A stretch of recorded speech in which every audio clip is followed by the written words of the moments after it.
Some may say that long-standing racial ethnic tensions and conflicts were put aside to ensure success in the war. The war fostered social and economic advancements for many groups, but the Jews were oppressed and discriminated against throughout the 1930s, and this discrimination reached a peak during World War II. Many Jews started celebrating Christmas to assimilate into Christian culture. Almost one half of the Jewish in America started to celebrate Christmas. They had to hide their Jewish culture to avoid violence and blame. Many Americans blamed the Jewish for starting the war and thought that they were war profiteers. Many Jewish people had to pretend that they were less successful so that they could pass off as non-threatening. Many Jewish people were in the military, where they faced the most violent and severe forms of discrimination. Fights often broke out among Jewish and American people. Many soldiers felt more at home with Hitler than they did with the American Jewish fighting beside them.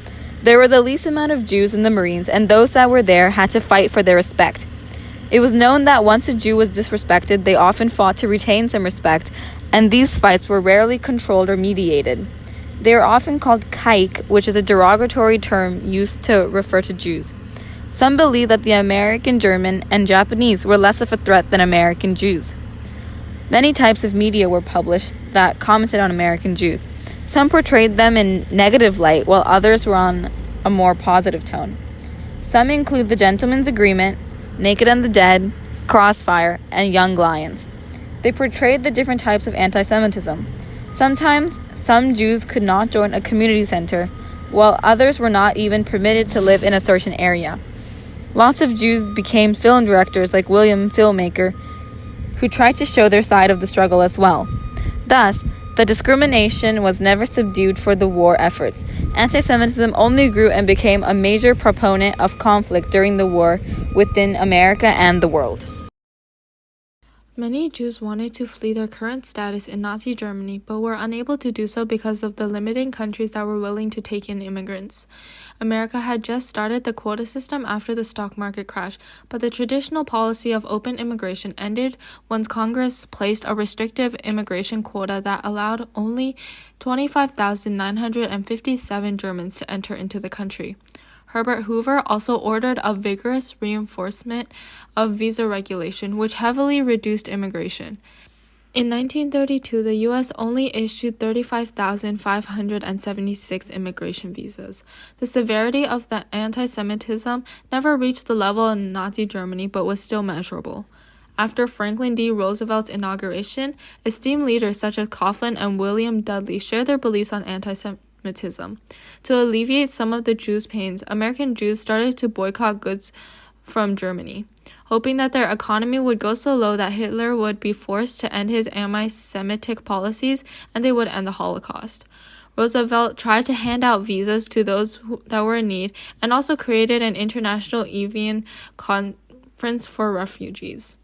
Although nothing came out of it because no countries were willing to take in many Jews, it still created a lasting committee for refugees.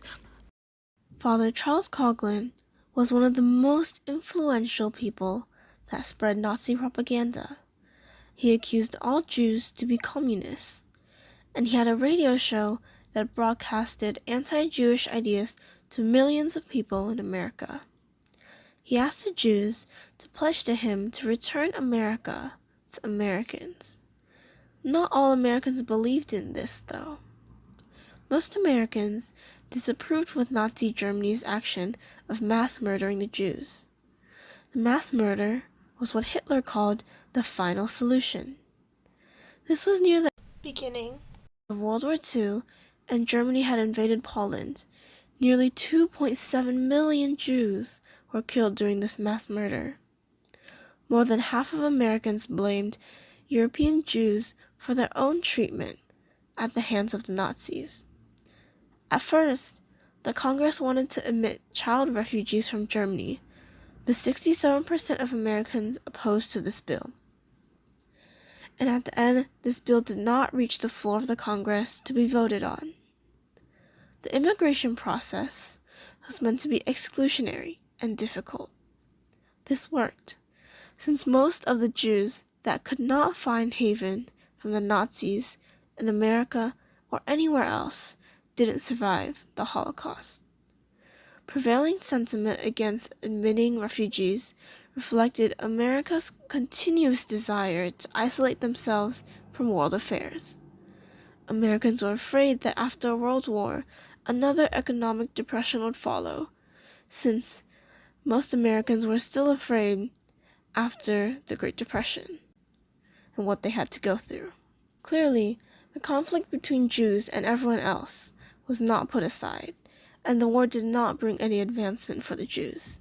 Instead, they suffered greatly, ending with about 6 million deaths.